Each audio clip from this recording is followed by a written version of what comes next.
Bueno, lo primero, daros la bienvenida a todos y a todas a la Casa del Pueblo de Madrid, daros la bienvenida a la Fundación Progreso y Cultura, ¿vale? Que es un detallazo que nos acompañéis en todas las actividades. Y si alguno todavía no me conoce, pues soy Belén Sandía y acabo de aterrizar de la Universidad Complutense de Madrid y me voy a encargar a partir de ahora de la Fundación Progreso Cultura. Y la verdad es que, o sea, recojo el testigo de mi queridísima amiga y también mentora Isabel Vilabella Tellado, que no dejo de aprender de ella y estoy súper agradecida. Y como todos bien sabéis, porque la conocéis bien, me deja el listón muy alto y me lo pone muy difícil, porque durante estos años que se ha encargado de la fundación, la verdad es que le ha dado un vuelco, la ha dinamizado, la ha revivido y vamos, que no es que lo diga yo, sino que es lo que me transmite todo el mundo cuando os estoy diciendo que me pongo a la cabeza de la fundación. Todo el mundo me dice, madre mía, Isabel, estos años, la cantidad de actividades que ha hecho, lo que ha hecho y tal. Y para mí es un verdadero honor y sobre todo contar también con ella siempre a mi lado. Y, y bueno, pues o sea, espero modestamente estar a la altura y también sé que voy a contar con la ayuda de muchos de los que estáis aquí, que sois también amigos y colaboradores de la fundación y que seguro que entre todos hacemos actividades bonitas y podemos seguir trabajando, ¿vale? Eh, bueno, continuamos hoy con nuestro ciclo de memoria democrática, una necesidad para la ciudadanía informada y crítica. Como sabéis, ya llevamos 2 años, ya este curso ya estamos terminando, ya esta es la penúltima de las conferencias, solo nos queda la última que será la de clausura. Y, y la verdad es que o sea, durante todo este ciclo hemos ido viendo temas más concretos que tenían que ver con la memoria democrática, con la ley de memoria democrática por ejemplo, sin ir más lejos, en la última conferencia tuvimos aquí a Zoraida Ijosa, a la directora general de Atención a las Víctimas y Promoción de la Memoria Democrática, que nos habló muy concretamente de qué se está haciendo en este momento, qué es lo que se va a hacer y en qué punto está, ¿no? El desarrollo de esta ley y a qué podemos esperar, ¿no? En cambio, hoy pues vamos a dar un giro bastante, un vuelco un poco grande para echar una mirada a lo que se está haciendo, lo que se ha hecho en Europa y la relación que tiene con lo que se está haciendo o lo poco que se está haciendo, lo poco que nos dejan hacer aquí en España, ¿no? Entonces, eh, simplemente, bueno, o sea, lo primero, claro que llama la atención, ¿no? Con respecto de una realidad y la otra, o sea, lo que se está haciendo en Europa o lo que se ha hecho y la situación española es de lo que se parte. O sea, para empezar, los totalismos en Europa eh, fueron los vencidos, ¿no? Y entonces la sociedad pudo trabajar y enmendar esa herida. Y de hecho, cuando viajas por ahí, pues claro, ves cómo lo han hecho, claro, no tiene nada que ver porque ellos sí han podido. En cambio, aquí, como fueron los vencedores, pues esa herida no la hemos podido trabajar bien como sociedad, ¿no? Entonces, es el primer punto de partida, la gran diferencia que nos supone una losa.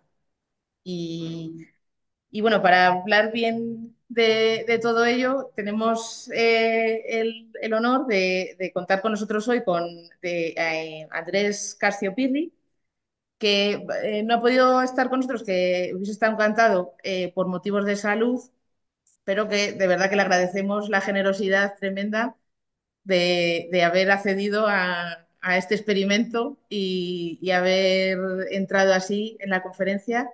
Y muchísimas gracias, Andrés.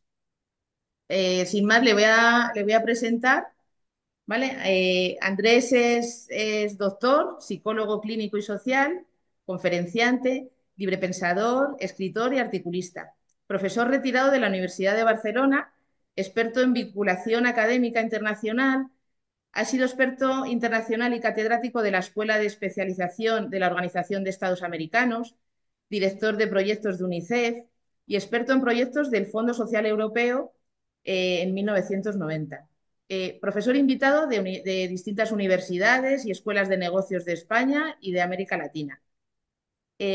Fundador del Club de Opinión Liber Cogitatio en las comarcas gerundenses y militante también del PSC-PSOE. Entonces, sin más, Andrés, tienes la palabra y te escuchamos desde aquí. Muchísimas gracias, Belén. Bueno, en primer lugar, efectivamente, como ha dicho Belén, yo pido disculpas porque nada me hubiera gustado más que estar en la Casa del Pueblo de Madrid. Sabéis que cada vez que puedo he ido y he participado en diferentes ciclos allí en la Casa del Pueblo, estar junto a vosotros, pero un problema de salud, efectivamente, un problema de movilidad, un problema muscular me ha impedido desplazarme en esta ocasión a Madrid. Tenía todo preparado ya para el viaje, pero a último momento, lamentablemente, no he podido asistir. Pero felizmente lo podemos hacer a través de este medio y esperemos que el experimento salga bien. Segundo lugar, yo quiero felicitar a Belén Sandía por su incorporación y desearle el mejor de los aciertos en esta nueva trayectoria que con seguridad conseguirá hacerlo bien y brillante para los objetivos que tiene la Fundación Progreso y Cultura. Y agradecer, desde luego, todo el trabajo realizado por Isabel Vilabella, una compañera entrañable durante todos estos años. Bien, tal como decía en la presentación Isabel, hay una gran diferencia entre Europa y España en lo que se refiere a la memoria democrática. Una gran diferencia por la trayectoria que han tenido los diferentes estados, unos vencidos y otros vencedores. Evidentemente, eso ha dado una característica diferencial, pero también ha dado una característica diferencial la evolución de las sociedades que han habido entre los diferentes países. Si comenzásemos planteando un estudio tomando como universo a las generaciones millennial, Z y alfa, es decir, aquellos jóvenes que nacieron entre 1981 y el 2024, nos plantearíamos estudiar el alcance de sus conocimientos y las consecuencias de los acontecimientos históricos, nos podríamos encontrar ante la percepción de una amenaza que se encuentra basada en datos, signos, síntomas que ya hemos tenido ocasión de observar, de padecer, incluso de experimentar a nivel pandémico. Es decir, un síndrome sustentado en el miedo y en la amnesia provocada por la ignorancia. O si se prefiere, la falta de conocimiento inducido por la negligencia educacional, que tiene como consecuencia la desmemoria histórica. La desmemoria histórica puede conllevar irremediablemente a que ante la aparición de los primeros síntomas, no solo de que no se actúe, sino de que se repitan los comportamientos que condujeron a la aparición de conductas sociales altamente patológicas y que llevaron a la muerte a miles de personas, el sufrimiento extremo y al padecimiento de las tendencias más oscuras del ser humano, de conductas sociales execrables con el objetivo de hacer desaparecer a los más débiles.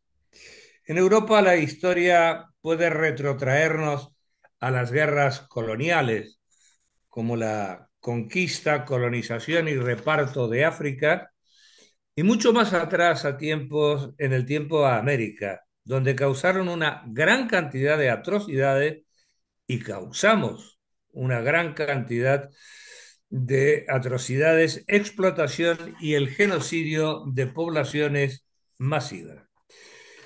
También en otros tiempos pudimos ver en Europa las consecuencias de las guerras de religión, que parece que en nuestra época aparecen de forma recidivante. En esta época, judíos contra musulmanes o musulmanes contra cristianos. Es como revivir nuevamente aquellas antiguas guerras de religión. La crisis económica, la pobreza, la inestabilidad contribuyeron en el siglo XX a un terreno abonado para aquellos profetas de dogmas políticos o propulsores de bonitas fórmulas salvapatrias transformadoras universales que condujeron a gobiernos dictatoriales y dentro de ellos a las utopías del nacional populista como el nazismo, el fascismo, el zanazarismo en la península ibérica y también antes del estallido de la Segunda Guerra Mundial, en 1924, se implementa el estalinismo en la Unión Soviética, a pesar de que Joseph Stalin ya era secretario general del Partido Comunista de la Unión Soviética desde 1922. En ese mismo año, Benito Mussolini ostenta el poder en Italia, asumiendo el cargo de presidente del Consejo de Ministros Reales de Italia, y entre 1923 y 1930, justo coincidiendo con todos estos acontecimientos, se implanta la dictadura de Primo de Rivera en España. Tras la agonía de la República de Weimar en Alemania, que transcurrió desde 1929 a 1933. En 1934 se hace con el poder en Alemania Adolf Hitler. Un año antes se consolida en el poder Antonio Oliveira Salazar en Portugal, aunque ejercía ya de primer ministro desde 1932, pero la crisis económica y la agitación política de la Primera República que dio lugar a la dictadura militar que había comenzado realmente en 1926. Es en 1936 cuando estalla el golpe de Estado en España que entroniza a Franco en el poder. Todo ello en el contexto internacional de la crisis económica de 1929 y para más añadidura en el contexto internacional coincide con la dictadura de Japón. La descomposición sistémica abre las puertas al nacionalsocialismo, al fascismo, al nacionalcatolicismo en España, al régimen stalinista que irrumpe en la utopía bolchevique. Un periodo coincidente y generalizado, una casualidad. Lo dejo para vuestra reflexión. Lo que es cierto es que la inestabilidad eh, económica, la indolencia y la falta de credibilidad en la política. Hago una interrupción. Para Platón, la política no es simplemente la gestión de una comunidad, sino la búsqueda de la justicia y el bienestar de todos los ciudadanos.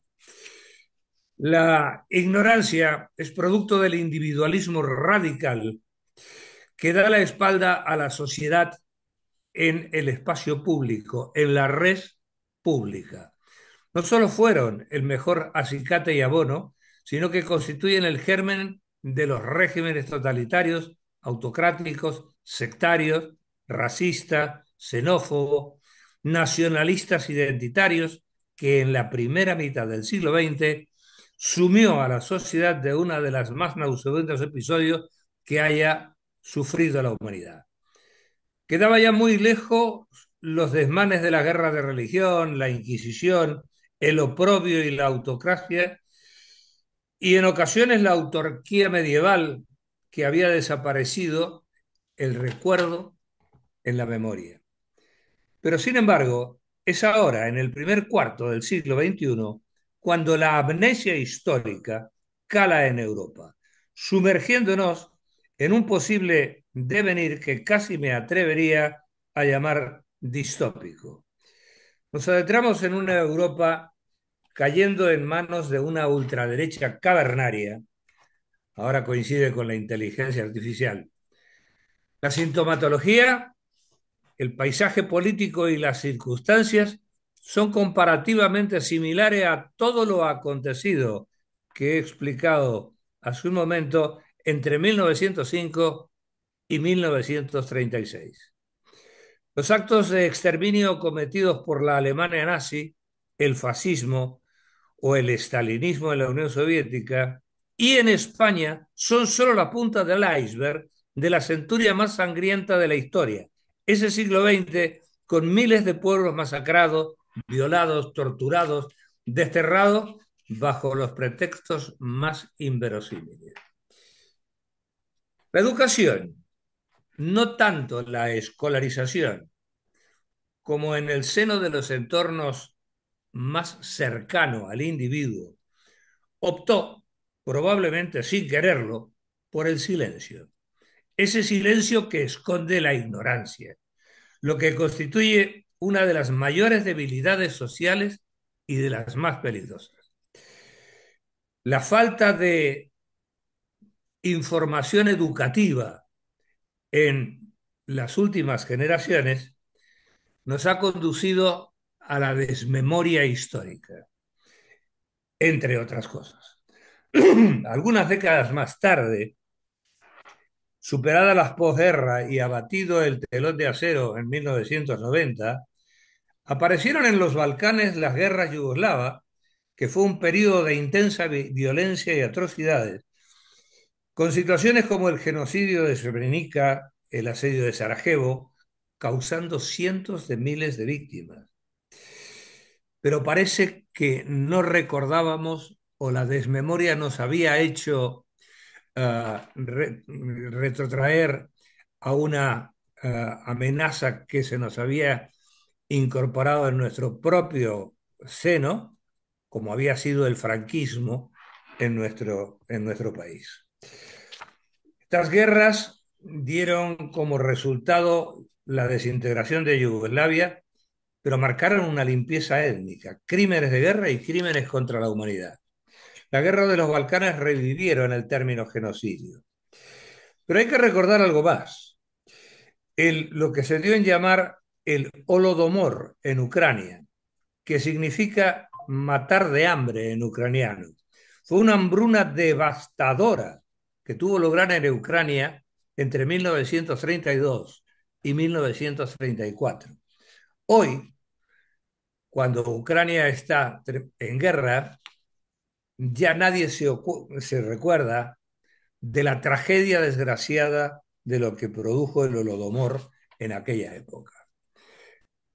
Casi siempre la dictadura, la autocracia o el terror de Estado, si es que en algún momento se consiguen superar los resultados devastadores para la ciudadanía, la fragmentación y el deterioro en la educación pública, el menoscabo de la profesión docente y la privatización, en la mayoría de los casos, del sistema educacional, esa irrupción de la dictadura en el ámbito educacional da lugar a unas sociedades obtusas e ignorantes, creando un caldo de cultivo para la repetición de esas atrocidades cometidas.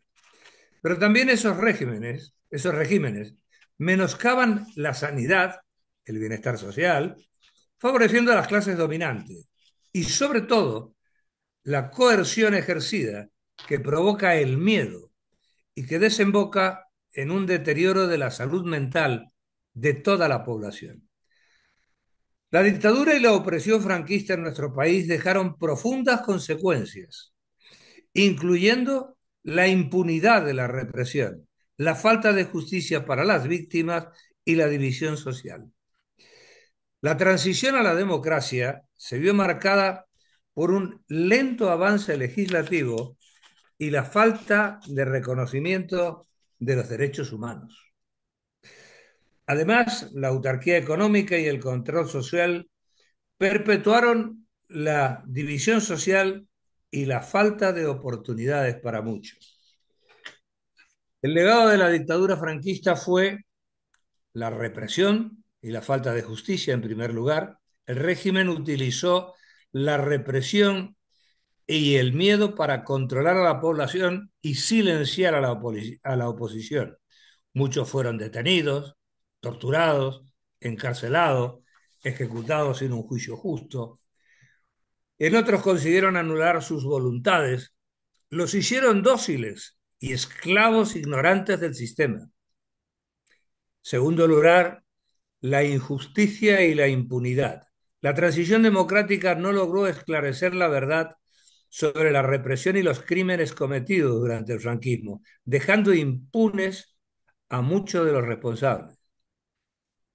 La división social, la represión y la falta de justicia crearon una profunda división social en España, con una parte de la población que sufrió las consecuencias de la dictadura y otras que se benefició de ellas.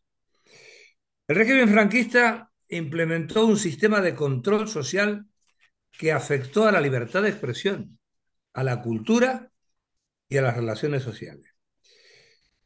La transición democrática fue lenta y gradual, con dificultades para implementar reformas y leyes que garantizaran los derechos y las libertades. Había mucho trabajo para devolver a España a la dignidad, a un nivel socioeconómico estable y para jugar en el tablero internacional. En primer lugar, tuvimos la suerte de promulgar, perdón, la Ley de la Memoria Histórica en el año 2007, promovida por el gobierno de José Luis Rodríguez Zapatero. Tenía como objetivo reconocer las víctimas de la dictadura franquista y promover la memoria histórica, corregir una injusticia que durante décadas mantenía oculta la verdad y en lugar de dejar sentado a quienes fueron los culpables, la sociedad continuaba juzgando a los que sufrieron el aprobio. Esta ley, dignamente aprobada, fue anulada por el gobierno de Mariano Rajoy, ahogándola sin recurso y combatiéndola con un discurso cavernario. El gobierno de Pedro Sánchez, a través de la Ley de Memoria Democrática, le dio un impulso nuevo, certero, introduciendo importantes cambios como la ampliación del concepto de víctima y la inclusión de la posibilidad de obtener la nacionalidad española para los descendientes de los exiliados, expandiendo el alcance de la ley y estableciendo nuevas medidas para el reconocimiento de las víctimas y la garantía de la memoria democrática. El derecho a la memoria hace referencia a la posibilidad de poder expresar y realizar prácticas de conmemoración y memorialización sin que opere la censura e impedimento con respecto a los acontecimientos que constituyeron una grave violación de los derechos humanos. La Ley de Memoria Democrática tiene un doble objetivo: fomentar el conocimiento de las etapas democráticas de la historia de España, de las figuras y movimientos que fueron construyendo los nexos de la cultura democrática, y así como preservar la memoria de las víctimas de la Guerra de España y la dictadura franquista. La memoria histórica es un elemento principal para la construcción de la paz en los países con algún tipo de conflicto armado o bélico que han iniciado o piensan establecer procesos de una justicia transicional. Hablar de memoria histórica es aceptar la existencia de un pasado que no puede volver a repetirse. No se puede imponer por ley un único relato de la historia, ya que ninguna ley debe poder variar los hechos históricos. No se debe borrar por una ley la cultura, el sentimiento, ni la memoria de un pueblo, y menos aún por razones ideológicas. Esta ley no solamente es imprescindible su defensa y su actuación en el combate contra el olvido, es un deber ciudadano en la lucha por la justicia y por la libertad. Pero además debemos proponer y trabajar sin pausa por una normativa europea vinculante que establezca como prioridad la defensa de los valores, principios de los derechos humanos que se encuentran en el espíritu fundacional de la propia Unión Europea y como además constituyan un cordón sanitario para frenar el avance de la ultraderecha. Déjenme repetir o parafrasear a uno de los fundadores, de uno de los padres de la Unión Europea, Jean Monnet. Decía, la construcción de la Unión Europea, erigida sobre las ruinas de una devastadora conflagración, representa a través de sus instituciones los valores que reconoces como propios: la dignidad humana, la democracia, el Estado de Derecho, la justicia social y la solidaridad, el respeto y la cooperación entre los pueblos. Nous sommes pas de coalition d'État, nous unimos des hommes. No unimos estados, unimos a las personas. Pero este triste legado de la dictadura franquista, en nuestro caso, no es exclusivo de nosotros. Todos sabemos que todos los regímenes que han coartado la libertad, destruido la igualdad y la fraternidad de los pueblos en Europa, es el mismo legado en todas las dictaduras que han existido. En Alemania, la prohibición de los símbolos nazis se implementó tempranamente. Ahí hay una gran diferencia con nosotros. Como parte de la eliminación de los vestigios del nazismo, Alemania prohibió esos símbolos en 1949, reforzando esta postura con su código penal. En Italia se ha reconocido las memorias de las víctimas y se han implementado medidas de reparación como la Ley 92 en el año 2004. Promulgada, sancionada, no se ha vuelto a tocar. Hubo una ley de víctimas con exhumación de fosas comunes al final de la Segunda Guerra Mundial en Italia, que fue reconocida como un acto de reparación en el mundo entero. En las circunstancias actuales, a nivel global, la nueva coyuntura presenta un panorama muy desalentador. El populismo autocrático del trumpismo o de Putin, el anticomunismo de mercado de Xi Jinping, las políticas nacional populistas de Bolsonaro en Brasil, el nacional anarquismo de la ultraderecha de Milei en Argentina, pueden corresponderse con los Urban, con Marine Le Pen, con Alice Weidel en Alemania, con Santiago Abascal en nuestro país, con Nigel Farage en el Reino Unido, que la semana pasada dio un vuelco espectacular en las urnas, dándole unos resultados triunfantes en las municipales del Reino Unido. O el triunfo en Rumanía del ultraderechista George Simion esta misma semana. En definitiva, Occidente avanza desbocado hacia un cambio de sistema, una destrucción de la democracia, una nueva era marcando la más execrable radicalización de la ultraderecha, y sus señas de identidad son el racismo, la homofobia, la criminalización de la inmigración, la destrucción del proceso de construcción europea, la aporofobia, es decir, la fobia a la pobreza, la destrucción del proceso de construcción europea y, en definitiva, el antiprogreso, que puede poner freno a cualquier evolución social. Esta tendencia se asienta en el ultranacionalismo, la ley y el orden y la familia tradicional, y el dogmatismo judeocristiano opuesto al Islam en el centro de un discurso identitario, clasista y proteccionista. No se opone al mercado, pero sí a la globalización.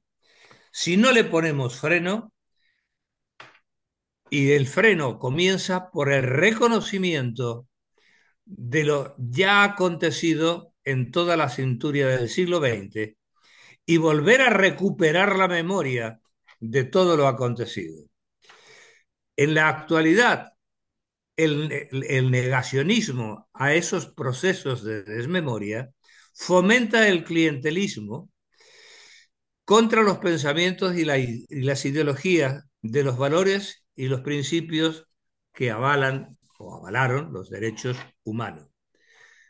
La desmemoria nos conduce irremediablemente al caos, a la involución, a la destrucción de los derechos humanos que tanto ha costado conseguir desde finales del siglo XIX.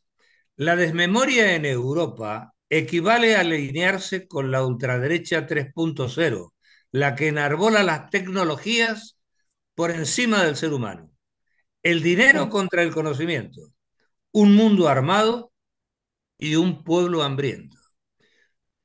Por consiguiente, nuestra lucha es conseguir una nueva normativa europea similar a nuestra ley de defensa de memoria histórica en defensa de una cultura progresista y una cultura que merece la dignidad de los seres humanos y ciudadanos de Europa. Ahora estoy a vuestra disposición. Gracias.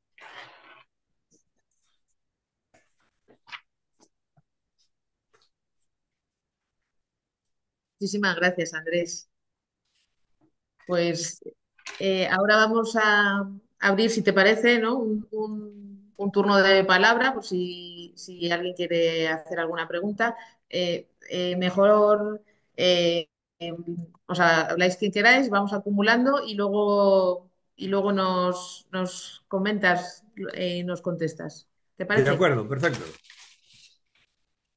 Ha hablado la compañera escolástica, que es docente, y ella nos plantea, dice que desde el punto de vista docente de qué compromiso pueden adquirir los jóvenes hoy en día, que si no sería más interesante, más que desarrollar, o sea, que lo primero fuese desarrollar normativa, que no fuese desarrollar programas de formación y de información para esos jóvenes, precisamente por eso, porque están totalmente desinformados, o sea, no tienen, o sea, tienen ahí un silencio total, un vacío de lo que es lo que ocurrió realmente. Bien, yo creo que una formación a los jóvenes en materia de lo que ocurrió en todo el siglo XX no solo es conveniente, es necesaria y es imprescindible. Nosotros tenemos que ser capaces de desarrollar, después de la ley de memoria democrática que se ha generado con el gobierno de Pedro Sánchez. Ahora hay que implementar otros recursos, como por ejemplo la formación e incorporar a las asignaturas existentes en los institutos la formación en el conocimiento de todo lo que sucedió en el siglo XX y que los jóvenes tengan conocimiento de aquello que sucedió. Sin embargo, considero que es muy importante y necesario hacer llegar esa formación a los padres de esos jóvenes. Eh, yo creo que es conveniente y necesario empezar con transmitir esa información a los padres de los niños que están actualmente en la enseñanza general básica, en la EGB. Son los padres los que deben transmitirle el horror de lo que sucedió y que probablemente los padres sean víctimas de la desmemoria histórica y tampoco la conozcan. Son los padres los que no le han transmitido a los niños lo que ha sucedido, porque probablemente a ellos tampoco se la transmitieron, no se la transmitieron de una manera correcta.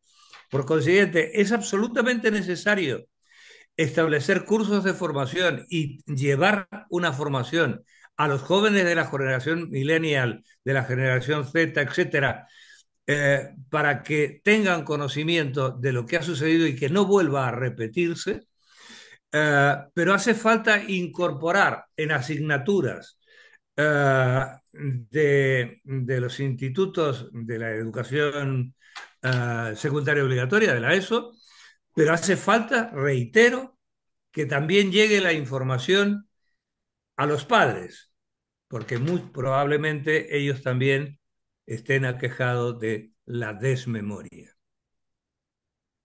Miguel Revuelta, compañero y periodista. Lo primero quiero agradecerte la conferencia que habla sobre todo de memoria y de desmemoria. Y nos planteaba que ha visto una noticia, vio una noticia en la 1 el otro día y le llamó mucho la atención y quería comentarlo. Que un colegio de aquí de España, ¿no? No sabemos, con unos chavales de unos 14 años o así, fueron a visitar el campo de exterminio nazi de Dusseldorf, Buchendorf, perdón. Y, y entonces nos planteaba que le llamó mucha atención que en la propia noticia ni la periodista ni quien daba, o sea, ni el profesor allí, ni nada, mencionaron la figura de Jorge Semprún. Decía Miguel que es bastante asombroso, puesto que ha escrito varios libros sobre su cautiverio en este campo y que es un poco la memoria, o sea, que sería una figura del reflejo de la memoria de lo que se vivió allí y entonces, o sea, que nos dice que si esto también es desmemoria, o sea, por parte de eso, de los medios, de los docentes, al final, vamos, de la sociedad, ¿no? Vamos, ha borrado esa memoria. Sí, efectivamente. No es que la haya borrado, lo que pasa es que los docentes actuales, ellos también tienen un hueco formativo. Hay un vacío de formación que no les ha sido transmitida de manera fehaciente. Y ya no solo por la gente de su entorno, no ha sido transmitida de manera fehaciente la información en la formación reglada que han tenido, ya sea en el instituto e incluso en las universidades. Efectivamente, si hoy a esta generación de jóvenes millennial o de la generación Z o de la generación alfa le hablamos de Jorge Semprún, seguramente ninguno de ellos saben quién fue. Pero no solo él, sino muchos y muchos otros que han escrito y que han luchado contra la desmemoria histórica. El problema no es que no lo sepa ese alumno o a esos alumnos que llevaron a visitar estos campos de concentración, es que no lo sabe quien lo transmite, no sabe qué hubo o qué más hay atrás. Eh, pero al hilo precisamente de esto, uh, todo el mundo habla, y a mí la iniciativa de llevar a los alumnos a que puedan visitar y que se les explique lo que fue Mauthausen o cualquiera de los campos de concentración de Dachau o cualquiera incluso los campos de concentración del sur de Francia, me parece una medida absolutamente interesante y, y muy acertada. Pero hay que recordar también de que aquí en España también hubieron campos de concentración, de que el señor Franco hizo muchísimos campos de concentración aquí mismo. Y hay que llevar a los alumnos a que conozcan eso y a que vean el horror de lo que causó el régimen franquista. Porque si no los llevamos, la respuesta es el negacionismo que muchas veces, o siempre, sale de la derecha para decir de que no fue para tanto o que en el fondo los dos somos iguales, los dos bandos eran iguales. No, hay que llevarlo para que vean que no eran iguales, que ahí hay unos campos de concentración que fueron testigos del horror franquista dentro nuestro. Muchas gracias. Muchas gracias y muy interesante. Felicitaciones. Yo Gracias. simplemente quería añadir como deducción o como análisis también de la propia conferencia que cuando se está hablando de las experiencias de países como Alemania o Italia, tenemos que tener en cuenta las leyes que se aprobaron en la inmediata posguerra.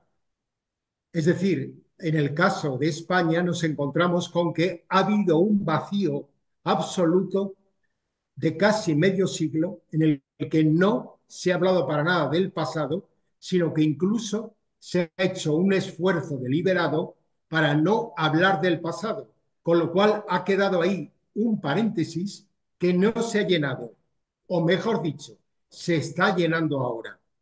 Eh, Todavía nos encontramos con que los que nos hemos educado en un tipo de universidad o de centro educativo, tendemos a asociar la etapa en la que nosotros estudiábamos con la actual y no tiene nada que ver.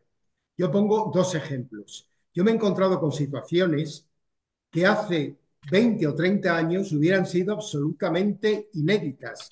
Yo me acuerdo como un poco antes de morir, en 2014 o 2015, cuando estaba todavía en la Complutense, cuando se hizo la cátedra de Memoria Histórica de la Complutense, fui varias veces con Aróstegui, que me llamó, interveníamos en debates y nos encontrábamos siempre con algunos profesores que eran totalmente negacionistas, en el sentido de que repetían un estereotipo de la extrema derecha que se utilizaba con una facilidad absolutamente tremenda. Pero es que lo terrible es que ese discurso es el que en este momento invade las redes sociales. Y además es un discurso que no tiene ningún tipo de movilización ni de réplica dentro de los sectores, vamos a llamarlos así, democráticos o progresistas. Yo voy a contar dos ejemplos que estoy viendo en estos días. Yo estoy ahora mismo con la promoción de un libro, con radios, con televisiones, con prensa. El otro día, después de una entrevista en un periódico de Madrid, un periódico de difusión, después tenía ciento y pico eh, comentarios, todos me destrozaban, algunos eran verdaderamente amenazantes de llevar a de decir, eso es una amenaza directa, y todos desde el negacionismo más absoluto de lo que era el franquismo. No negacionismo, sino que era una visión edulcorada del franquismo.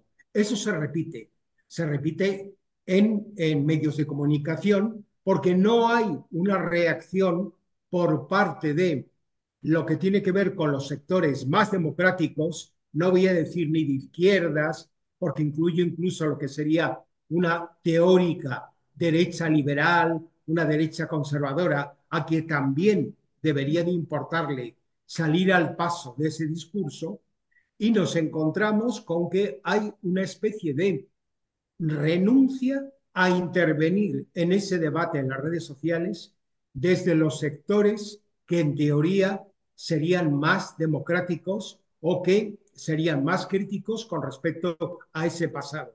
Es decir, estamos hablando de memoria histórica, confinándolo todo a lo que serían medidas adoptadas desde la estructura, desde la superestructura, pero nos olvidamos de lo que es la base social, que es la que apenas se está movilizando. Muchas gracias y perdón por la... Gracias, Manuel. Yo he hablado en mi exposición, efectivamente, de la lentitud legislativa que hemos tenido en la transición democrática en España en estos 50 años. Una transición que fue lenta, y hubo mucho trabajo para devolver a España a cierta dignidad, y a cierto nivel económico estable para poder jugar en el tablero internacional. Y es cierto que el negacionismo no solo hace bandera, sino que gravemente educa en el negacionismo. transmite el negacionismo como una doctrina y se transmite a través de una comunicación manipulada, a través de programas de entretenimiento, a través de las redes sociales, manejando una serie de artilugios manipulativos con las nuevas tecnologías de la información que llegan a los jóvenes de hoy. Jóvenes que, si yo no soy un entendido en redes, yo nací y me formé en la primera mitad del siglo pasado. Así que para mí esto es todo nuevo, pero sí que veo y me llega una serie de cosas que aparecen en los medios y que los jóvenes ahora tienen de moda, por ejemplo, cantar el cara al sol. Es como una situación de moda, es un revival. Y esto es toda una situación orquestada por la ultraderecha y por esa supuesta derecha democrática con la que se viste el PP, pero que tiene incorporado dentro el germen franquista hasta la médula.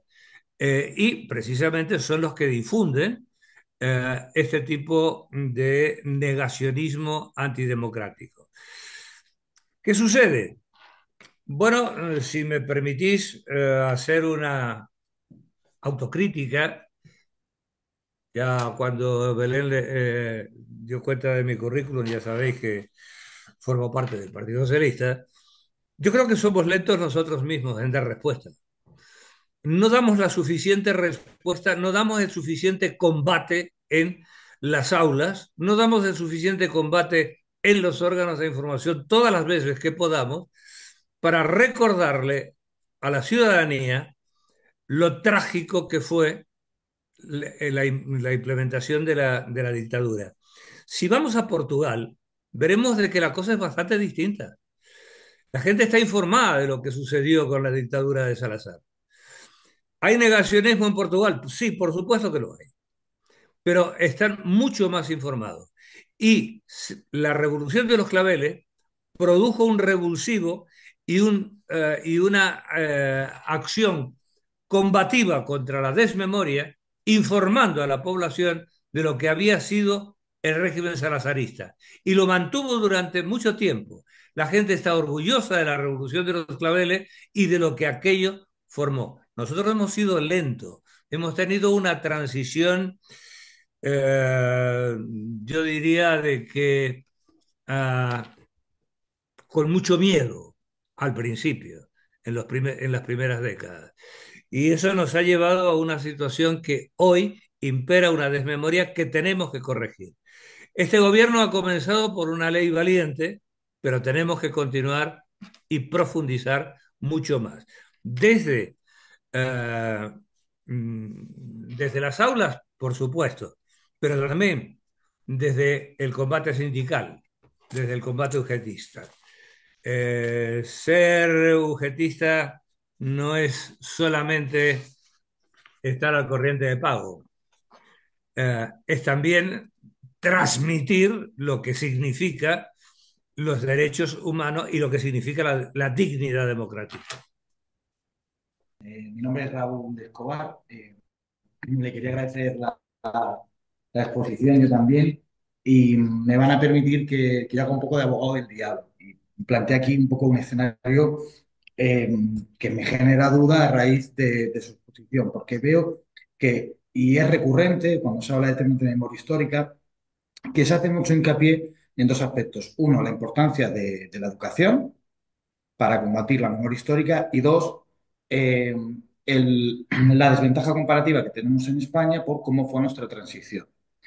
Pero yo eso me lo llevo a un análisis de la realidad de las democracias europeas y del ámbito occidental, donde voy a meter también la democracia latinoamericana, y me di cuenta que si hiciésemos un estudio comparativo, los resultados de los diferentes ejemplos de cómo se ha hecho una transición o de cómo se ha tratado el tema de la memoria histórica en diferentes países, al final el resultado que estamos viendo es que en todos, hoy en día, lo que crece es la extrema derecha que defiende postulados contrarios a lo que la memoria histórica nos diría, a defender regímenes dictatoriales, defender actitudes poco democráticas, y esto se está viendo incluso en países que han defendido y han tenido tan insertados en sus sistemas de educación valores democráticos como los países nórdicos, que creo que han sido ejemplo de esto y donde la extrema derecha ha subido a tales niveles que en países, por ejemplo, como Dinamarca o Suecia,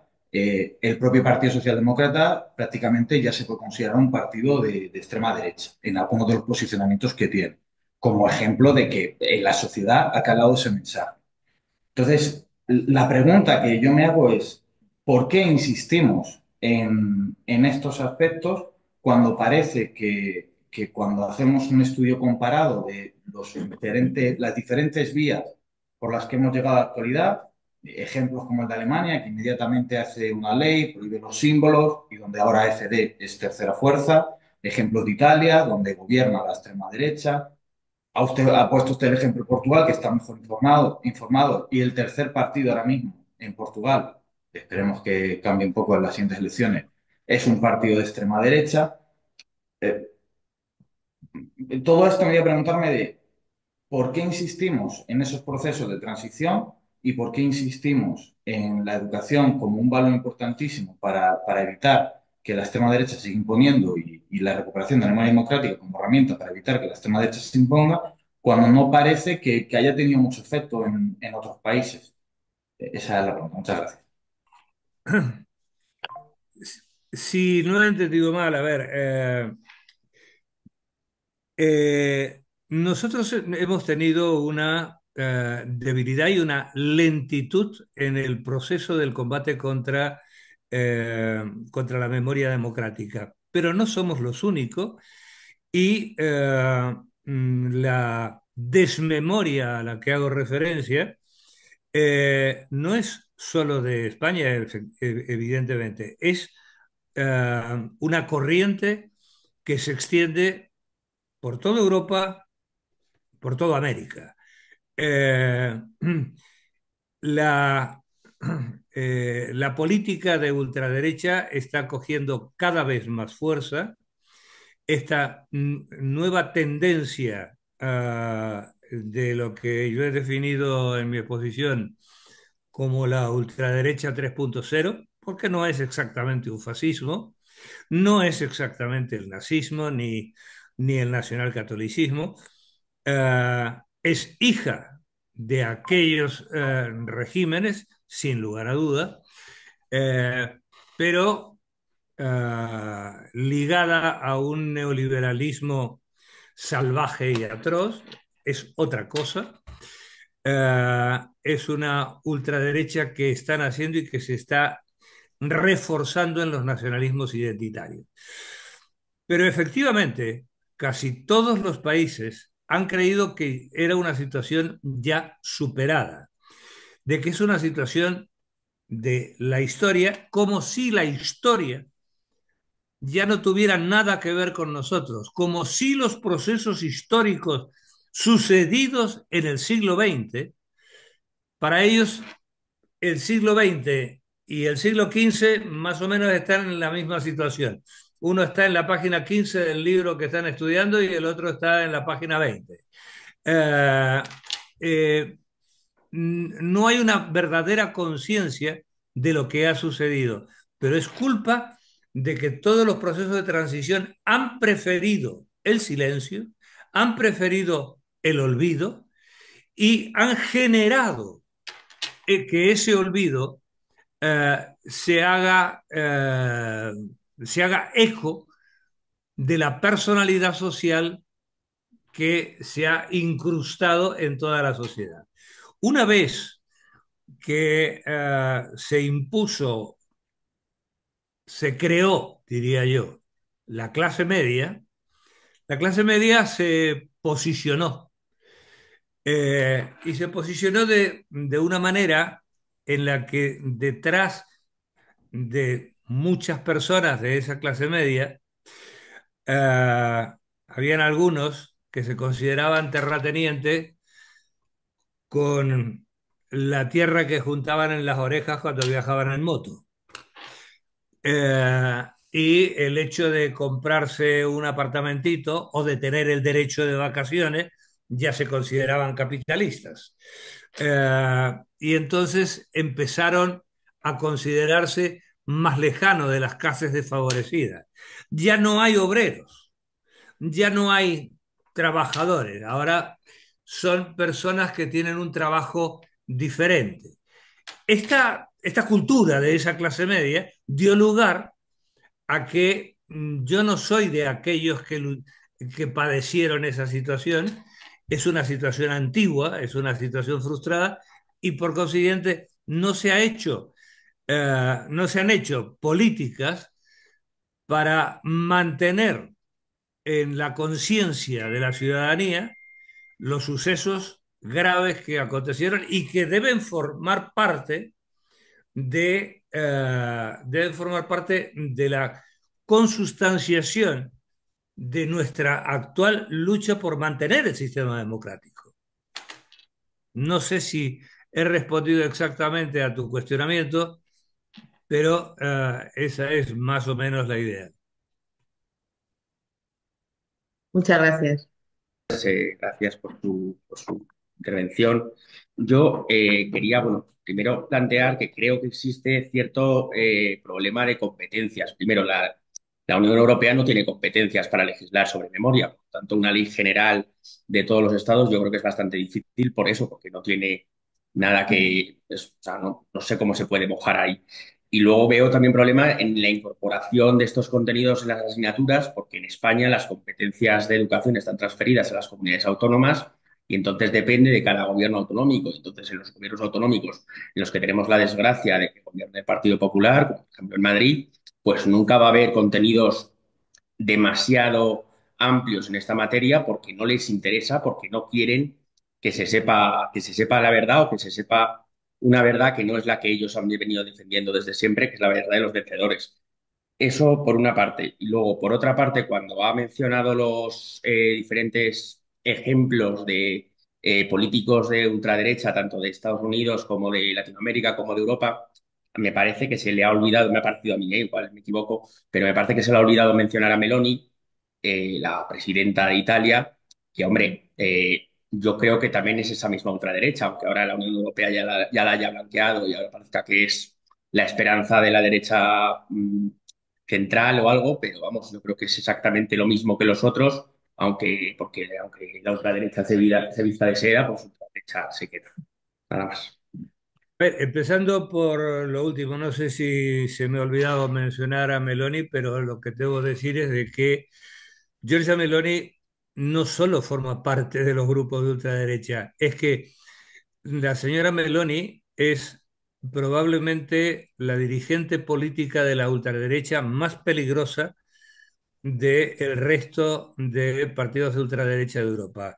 No solo por ser la heredera del fascismo estructural del partido fascista italiano, sino porque intenta aparecer con una imagen de una derecha más civilizada cuando lo que pretende es penetrar más profundamente en, en el sentimiento nacionalista de los italianos y generar una ultraderecha mucho más fuerte.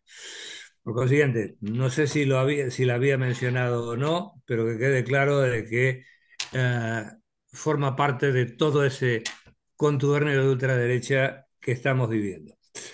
Respecto a la normativa europea, a ver, la normativa europea puede formarse en primer lugar, por una ley sancionada por el Parlamento Europeo que lo reconozca. No es de aplicación vinculante a todos los países de la Unión, pero es tomada en consideración por la Comisión Europea. La Comisión Europea puede hacer una normativa de recomendación para todos los países miembros y una normativa que tenga determinado tipo de obligación. Y sí, para eso tiene competencia la Comisión.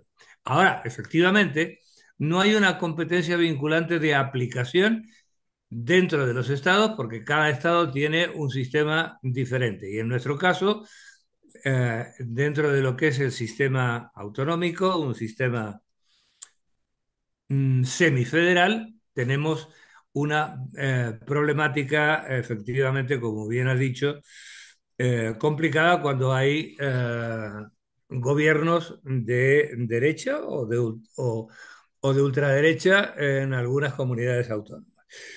Eh, pero yo creo que el problema fundamentalmente no está solamente allí, que sí, también lo hay, y ahora volveré sobre ello. Pero el problema está en que en España, desde que empezamos la transición, cada gobierno que hemos tenido ha anulado la ley de educación anterior y ha vuelto a montar una nueva ley de educación. Ahora tenemos una nueva ley de educación con una tendencia progresista en los gobiernos de Sánchez. Pero estoy absolutamente seguro que si perdemos el gobierno va a ser anulada de un plumazo. El problema es de que probablemente haya que pensar en una reforma de cómo se hacen las leyes a nivel de reforma constitucional. No lo sé, no tengo ni idea. Pero hay que ir mucho más arriba para que una ley orgánica no se pueda, para hacer leyes orgánicas y que no se puedan anular cuando viene un nuevo partido político. Y dentro, volvemos hacia atrás, de las comunidades autónomas, bueno, evidentemente, si gobierna la ultraderecha podemos hacer poco, pero sí que podemos poner como bandera que si gobernamos nosotros vamos a intentar llevar la obligatoriedad de una formación cívica a las escuelas, de una formación democrática a los institutos y de una formación amplia y consistente a todos los niveles educativos, siempre que gobernemos nosotros. ¿Dónde está el problema? Hombre, que si ya hemos perdido, entonces va a ser muy difícil de aplicar esta ley. La desmemoria histórica está provocada por los gobiernos de derechas que nos han antecedido. La ley de memoria del 2007, promulgada por el gobierno de José Luis Rodríguez Zapatero, podía haber sido mejorada o se podía haber trabajado durante los años que el señor Rajoy la ahogó y la prácticamente anuló durante su mandato. Lógicamente, el grave problema que tenemos es precisamente que los gobiernos de derecha y de ultraderecha que hay, que se están gestando en Europa y en América, son cada vez más profundos. Y evidentemente el problema grande es que lo que tenemos que hacer es luchar, es combatir para vencer a la derecha y a la ultraderecha, para poder implementar programas educativos y formativos. Y cuando hablo de programas educativos y formativos, quiero decir, hay que introducirse en la formación reglada, evidentemente, pero hay que introducirse también en la formación continuada y en la formación ocupacional. Evidentemente, en la formación ocupacional yo sé que es un problema. La, cuando UGT tiene que llevar una formación ocupacional, se centra casi siempre en una formación más técnica y más operativa. No, es muy difícil incorporar ahí un tema como el de memoria democrática. Pero también es a cuenta del profesor que llevemos, porque ese profesor después puede tomar café con los alumnos. Y creo que la formación no termina en la clase. En el café podemos continuar, pero en formación continuada también. En la formación a lo largo de toda la vida también hay que incidir. Y allí sí que podemos introducir programas en los que incorporar la educación cívica y la educación de la memoria democrática. Eh, es evidente que no le vamos a poder decir a la derecha, ni a la de aquí, ni a la que gobierna en Suecia, que ellos establezcan programas igualitarios eh, para implementar este tipo de formación. Aunque hemos estado hablando, muchísimas gracias, de verdad, porque me ha parecido muy oportuno el debate ideológico que has planteado. Creo que efectivamente la ley de memoria democrática en Europa, o lo que es la memoria democrática, no la ley como tal, sino la memoria democrática, ha tenido un recorrido completamente diferente y y está provocando también algunos cambios entre países y algunas diferencias entre países. Pero lo que te agradezco profundamente es que hayas tocado algunos temas que a mí me parecen de, de gran calado y creo que los has hilado también que si finalmente conseguimos que se publiquen estas conferencias, que yo creo que vamos a tener posibilidades, ¿verdad? Eh, pues ese vínculo que has hecho, ¿no? Ese recorrido ideológico que has hecho de grandes ideas, de grandes pensamientos, creo que será muy interesante para centrar el tema. Me ha gustado mucho cuando has hablado de que los regímenes totalitarios lo primero que hacen es reducir el estado del bienestar. Y me ha llegado al alma porque en Madrid es lo que, en la Comunidad de Madrid es lo que nos está pasando. Es decir, se están cargando la educación, se están cargando la sanidad, no se la están cargando, la están privatizando directamente. La dependencia es el mínimo imprescindible porque si no se les acusaría de no gastar los fondos estatales que se les da, que se le da a la Comunidad de Madrid para dotarla. Y bueno, pues ese gran sistema de estado de bienestar, todo lo que está transferido a comunidades autónomas, que se referían también algunas personas aquí sobre ello, creo que es lo que realmente está minando, es lo que comentaba, ¿no? Lo que más me ha llamado la atención, que permite otorgar más privilegios todavía a las clases acomodadas que ya los tenían de por sí y que además nos generan el miedo a ese vacío y a esa falta de cobertura del estado de bienestar. Y yo he apuntado que además nos hace esclavos del sistema. Esa esclavitud, ahora va la pregunta, ¿vale? Esa esclavitud, porque estamos muy interesadas últimamente en UGT Madrid en recuperar la palabra libertad. La palabra libertad fue una campaña con una única palabra de la derecha ultra que hay en la Comunidad de Madrid eh, y la compró mm, una mayoría absoluta de población. Y la palabra libertad lo que significa es tener derechos. Y eso solo lo puede conseguir la izquierda, porque la derecha, lo has dicho perfectamente, lo único que hace es eliminar esos derechos.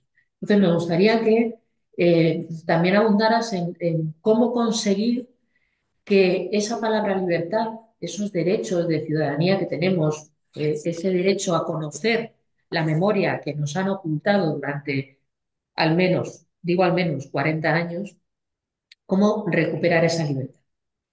A mí se me ocurren algunas cosas, como por ejemplo tener más presupuestos para poder hacer muchas más actividades, ¿no?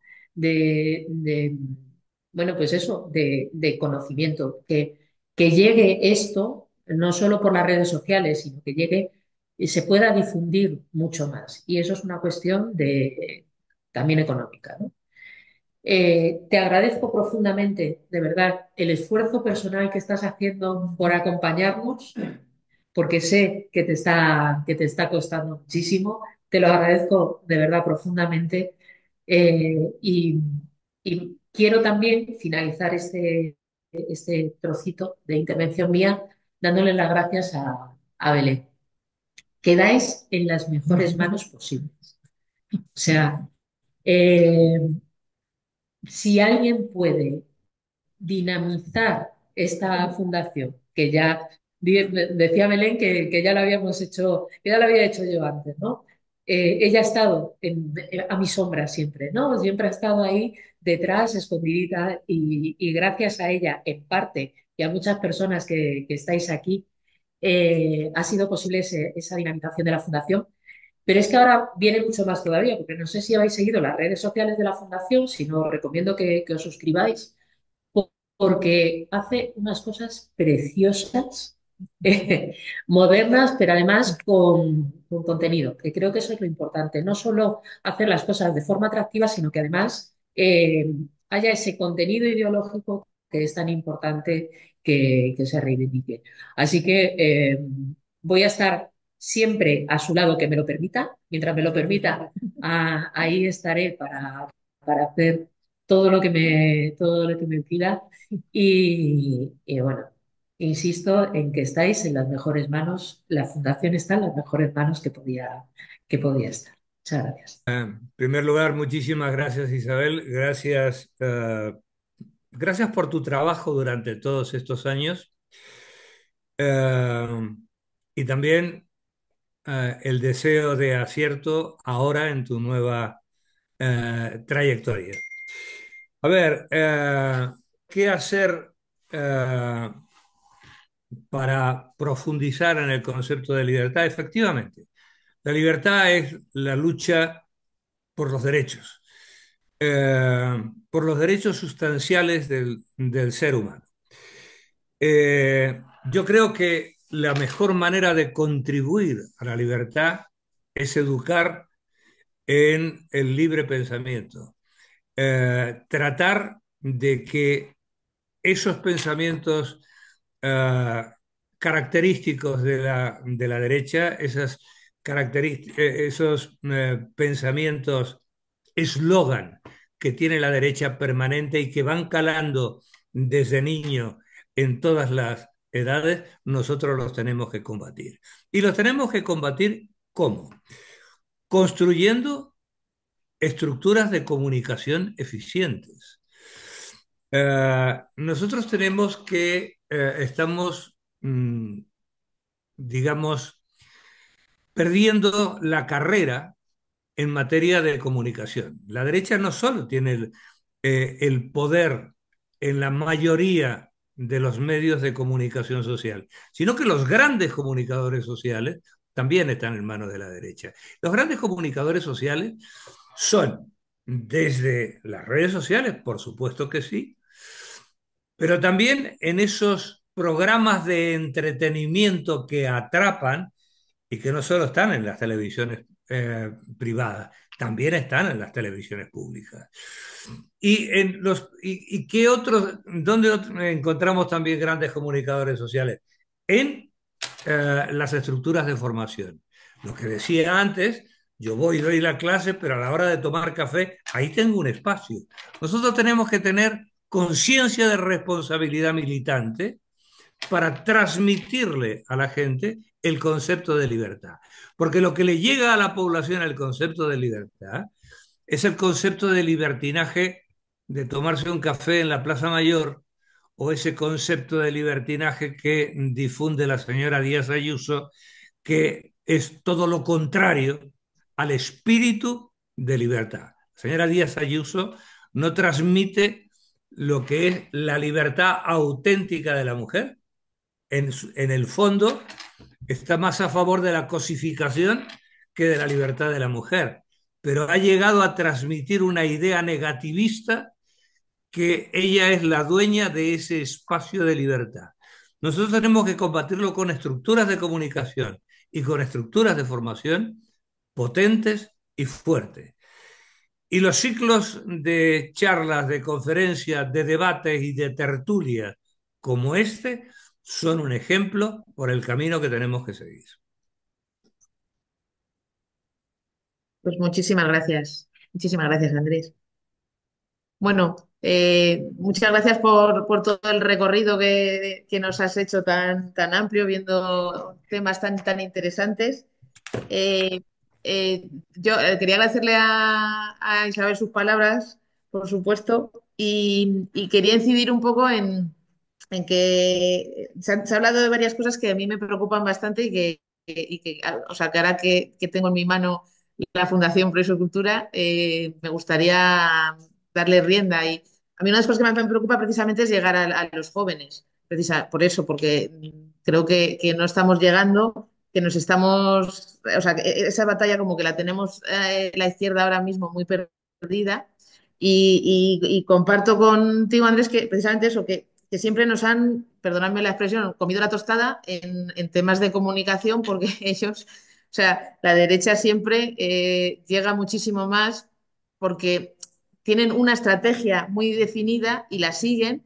Y nosotros, o sea, no sé, no tenemos como una guía clara y no estamos aunados para comunicar nuestra ideología, nuestra historia a la juventud.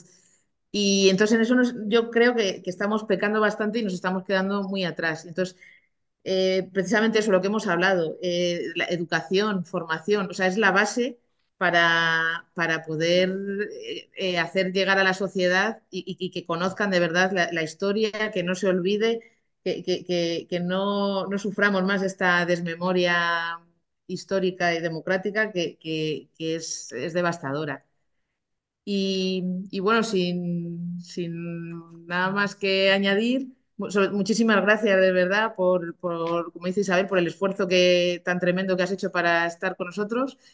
Perdonadnos por los incidentes técnicos que hemos tenido, que ha sido la primera vez. Aunque os tengo que decir que luego el formato este de que vayáis saliendo aquí me ha encantado. O sea, así no me he sentido tan sola y a lo mejor, aunque no haya, no haya problemas técnicos, a lo mejor os hago alguna vez salir al estrado. Muchísimas gracias por venir a todos y hasta la próxima. Ya sabéis que la última conferencia del ciclo será el día 5 de junio, o sea que os espero aquí a todos para esa gran clausura del ciclo, ¿vale? Muchísimas gracias. Muchísimas gracias a todos y buenas noches.